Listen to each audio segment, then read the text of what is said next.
Dulu saya sebelum datang ke PRTPD adalah suatu trauma yang mengguncang dalam kejiwaan saya, di mana dulu saya bisa berkiprah semau saya, tapi dengan kedatangan sebuah musibah, aku down. Nah, terus setelah aku down, disinilah saya bangkit.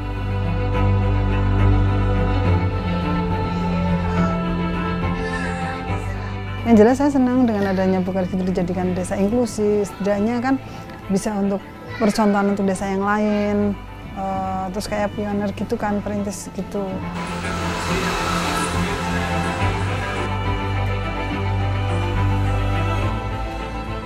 Terus ya saya berpikir, ya ngapain sih terpuruk di rumah, maksudnya apa ya, ngebayangin yang enggak gitu, buat apa. Terus ya kasihan juga orang tua di rumah ya udah ngidupin kita, nggak malu loh, ya kan, maksudnya nggak malu merawat kita, gitu. Mau membesarin kita dari, terus ya ngapain kita malu.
Balai Rehabilitasi Terpadu Penyandang Disabilitas merupakan salah satu UPT dari Dinas Sosial DIY yang memberikan layanan rehabilitasi sosial kepada penyandang disabilitas yang profesional. Kemudian layanan yang ada di dalam balai ini adalah layanan rehabilitasi sosial dan rehabilitasi medik untuk penyandang disabilitas yang sering kita sebut PPKS atau pemerlu pelayanan kesejahteraan sosial dalam balai, artinya mereka diasramakan. Mengubah perilaku dari para penyandang disabilitas ini agar mereka punya rasa percaya diri yang lebih dari sebelumnya, agar mereka juga punya kesempatan untuk berkiprah di masyarakat.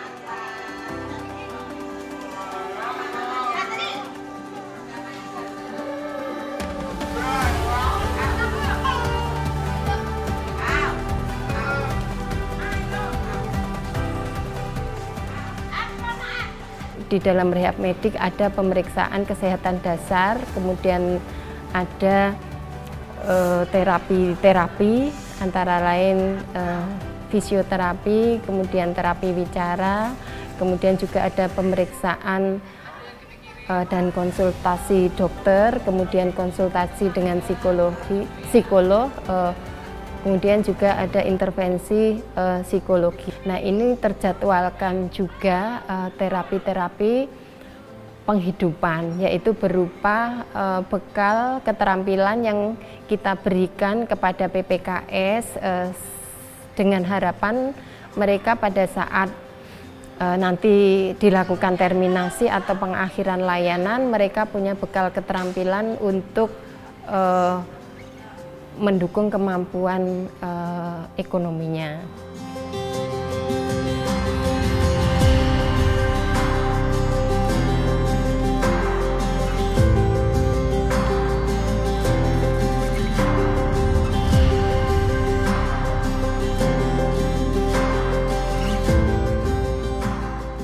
Ada sebuah tragedi musibah, ya ujian lah untuk kita.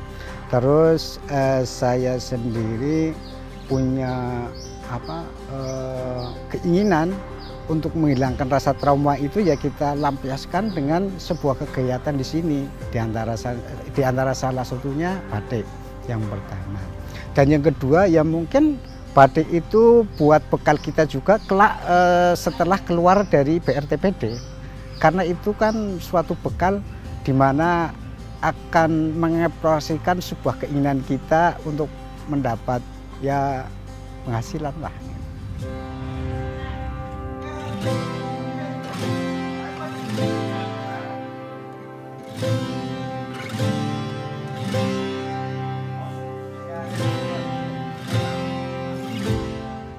Dulu saya sebelum datang ke BRTPD adalah suatu trauma yang mengguncang dalam kejiwaan saya, di mana dulu saya bisa berkiprah semau saya, tapi dengan kedatangan sebuah musibah, aku down. Nah, terus setelah aku down, disinilah saya bangkit untuk mencari diri saya yang sementara hilang.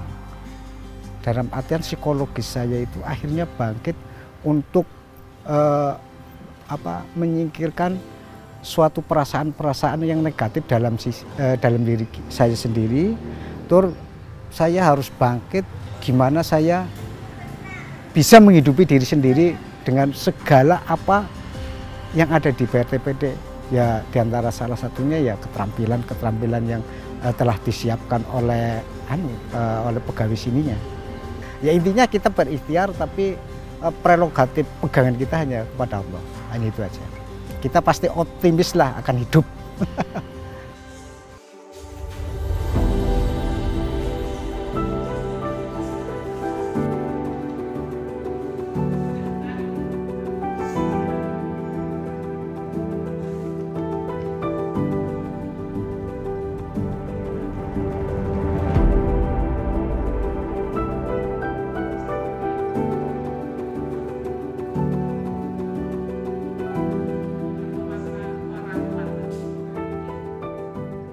Alhamdulillah banyak sukanya.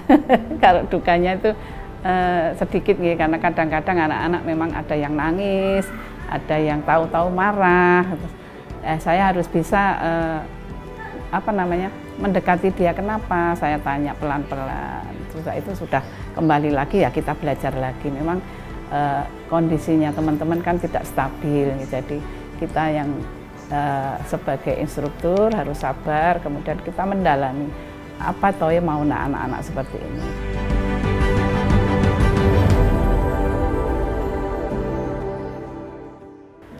Diajari desain itu belum begitu belum begitu ngeh. Jadi kita harus ya sudah saya desainkan, kemudian dia yang mencolet malamnya. Kemudian mencolet warnanya, itu harus selalu kita ingatkan pelan-pelan, hati-hati, jangan keluar dari desainnya, warnanya juga jangan keluar dari malamnya.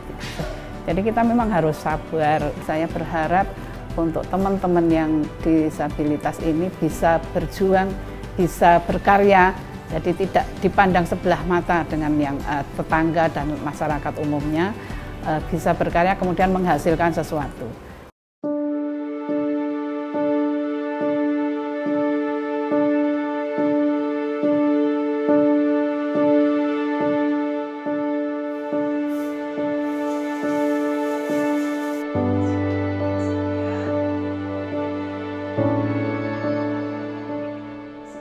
Kita punya perda pencetus pertama, Perda Penyandang Disabilitas tahun 2012 nomor 4, itu pertama loh untuk DIY yang punya perda disabilitas. Mereka tidak mau kan jadi disabilitas, dan kita semua ini bisa loh jadi disabilitas dadakan. Kayak Pak Mubin itu kan tidak tahu, bekerja lalu kecelakaan lalu jadi disabilitas gitu ya. Maka harapan saya adalah bagaimana kita selalu memperhatikan dan selalu memotivasi dalam kebersamaan untuk bahwa kita hidup punya cita-cita, kita hidup punya angan-angan, kita hidup punya cita-cita masa depan yang baik.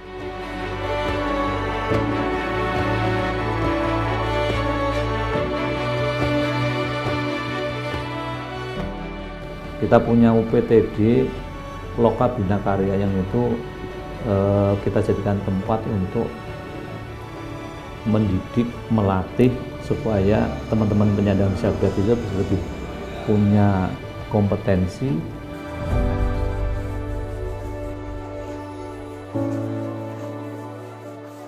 Kalau ciprat kan aku nggak kuat berdiri.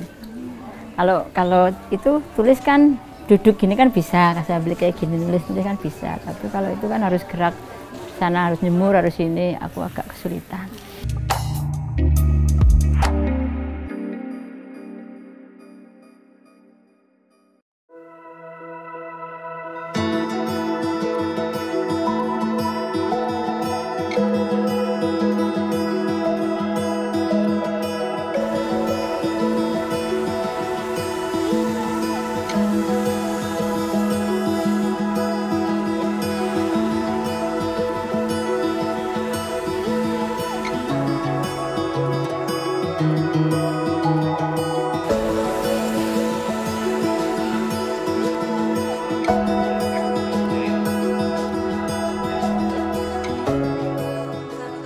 Pemerintah Kabupaten Tegal tentu sangat komit bagaimana kita ingin mengusung isu penyandang disabilitas ini sebagai sebuah potensi yang bisa kita jaga bersama untuk kita dampingi ke depan. Yang pertama tentu dengan kebijakan regulasi.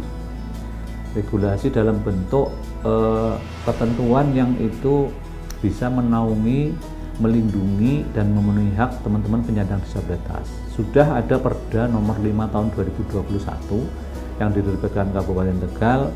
Minimal upaya kita pemerintah Kabupaten Tegal untuk mewujudkan bahwa kita ingin menggandeng teman-teman penyandang disabilitas itu untuk kita dampingi bagaimana sampai ke mandiri.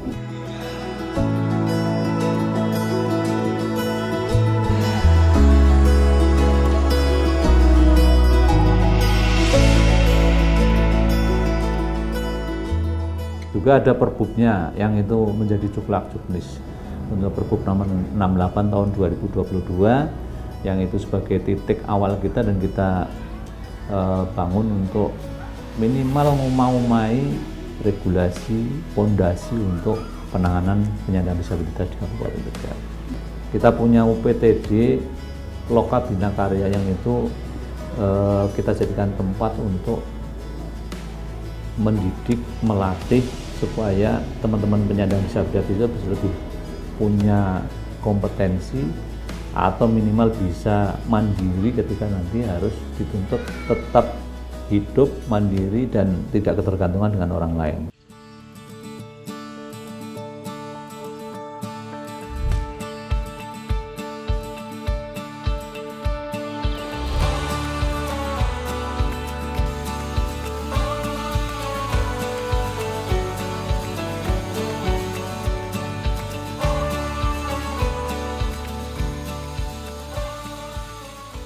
Kita memiliki sebutannya desa inklusif ya. Jadi desa ini kita sudah ada 13 desa inklusif di mana peran teman-teman itu di desa inklusif itu bagaimana dia bisa juga ikut berperan aktif membangun di desanya ya. Jadi setiap misalnya Bang, tadi kan kita mengajak mereka. Jadi kan mereka biar menyampaikan sendiri kebutuhannya apa. Nanti kita catat.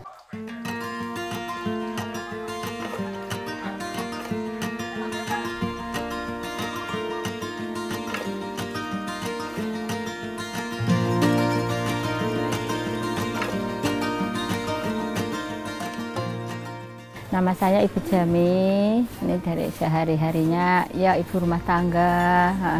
Ya ada kadang kegiatannya ya batik, ada dagang. Terus ya sehari-hari kalau ada batik pesanan banyak ya saya ikut bantu batik.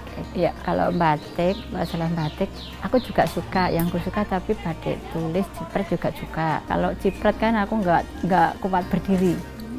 Kalau itu tulis kan duduk gini kan bisa, saya beli kayak gini nulis kan bisa. Tapi kalau itu kan harus gerak sana, harus nyemur, harus ini, aku agak kesulitan.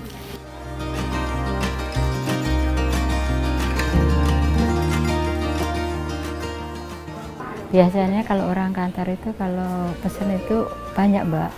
ada yang 20, 15, ada yang 70 piece gitu kan. Nggak tentu, kadang kemarin itu ada pesanan 1000 tapi dibagi 3 kelompok. Harapan saya ya itu, maksudnya kayak kasihan teman-teman gitu yang difabel, masih pengennya ya ada kegiatan, terus ada kemasan biar bisa cari uang kayak orang-orang yang normal kayak gitu.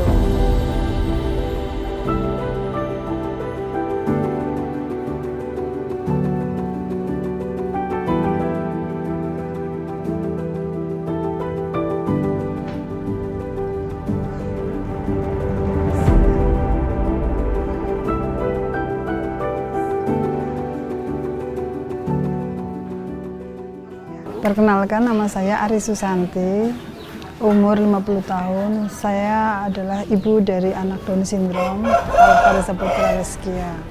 Alfa alhamdulillah dapat bantuan KIS 2019 dari offeran pemerintah Jateng itu. Pas waktu lagi bayar BPJS, terus ini Alfa juga keluar lah. Semenjak itu saya pakai lagi untuk terapi, karena dulunya terapi tapi yang berbayar, yang pakai itu jaminan kesehatan berbayar.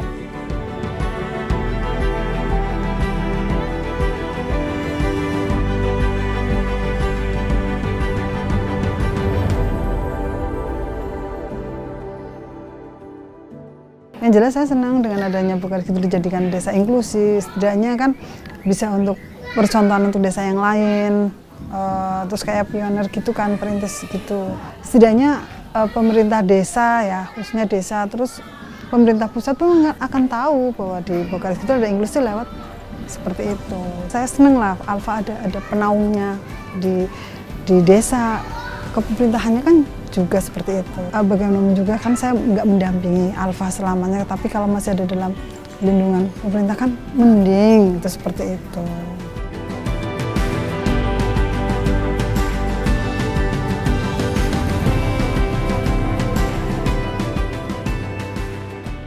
Ketika ada permasalahan, terus memang nggak terima dan lain sebagainya, dari permasalahan di lapangan itu diarahkan ke puskesmas. Maka apapun bentuk permasalahan di masyarakat, puskesmas lah solusinya.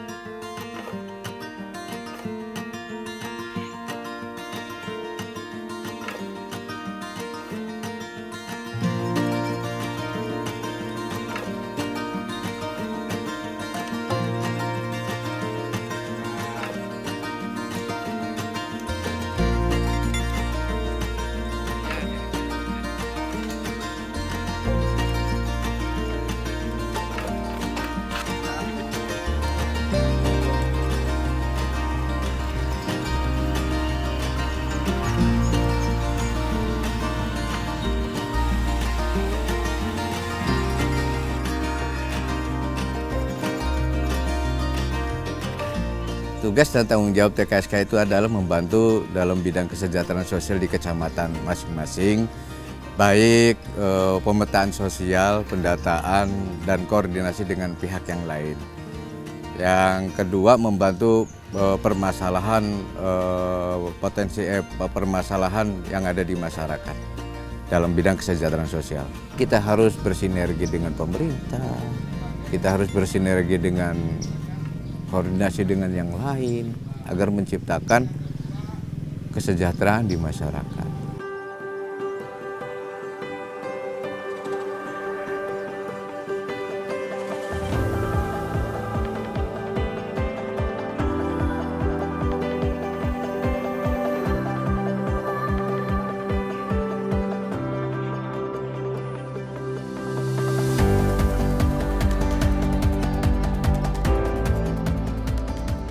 Ada yang masyarakat melaporkan ataupun keinginannya apa kan gitu. Ada yang kita jemput bola karena memang situasi dan kondisinya tidak bisa gitu. Nah, itu nanti ketika sudah mendata itu, menganalisa data itu, maka akan kita tahu kebutuhan mereka seperti apa. Nah, setelah kita tahu, kita melaporkan ke aplikasi Sorabi tadi. Nah nanti itu kan PR-nya Dinsos nih. Ketika ada permasalahan, terus memang nggak terima dan lain sebagainya dari permasalahan di lapangan itu diarahkan ke Puskesmas. Maka apapun bentuk permasalahan di masyarakat, Puskesmas lah solusinya.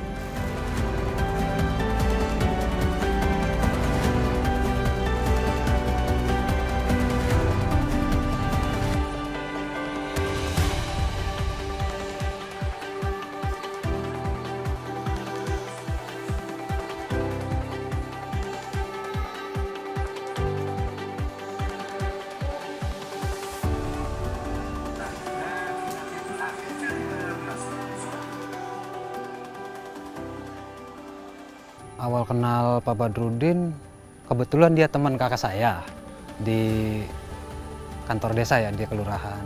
Dia teman kakak saya, dia sering main ke rumah. Terus mungkin dia pernah melihat saya ya, yang beda sama yang lain gitu. Terus lama-lama kelamaan, dia ngajakin saya, mau nggak ikut pelatihan di dinas. Saya kan waktu itu nggak ngerti ya, nggak ngerti apa dinas apa sih. Habis pelatihan sempat nggak langsung kerja di Pangkas Rambut ya, sempat nganggur berapa bulan lah. Terus ya mungkin ada jodoh di Pangkas Rambut ya, jadi mentoknya di Pangkas Rambut lagi jatuhnya gitu. Saya mutusin untuk kontrak di sini, tempatnya juga ya lumayan gede. Ya syukur-syukur ya bisa berkembang gitu, mudah-mudahan.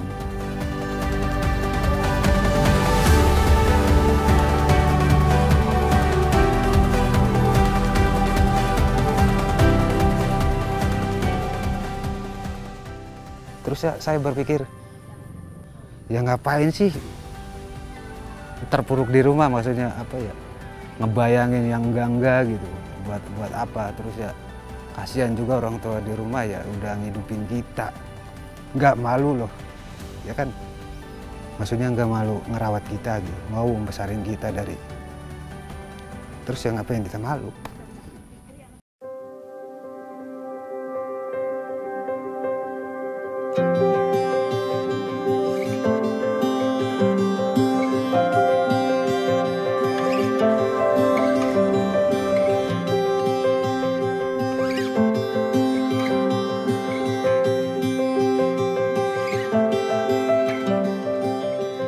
TKSK ini adalah ujung tombak di tingkat kecamatan ya Teh, perpanjangan dari dinas sosial ya, yang diamanatkan oleh Kementerian Sosial, karena TKSK itu SK-nya dari Kementerian Sosial yang ditugaskan tiap perkecamatan itu kan.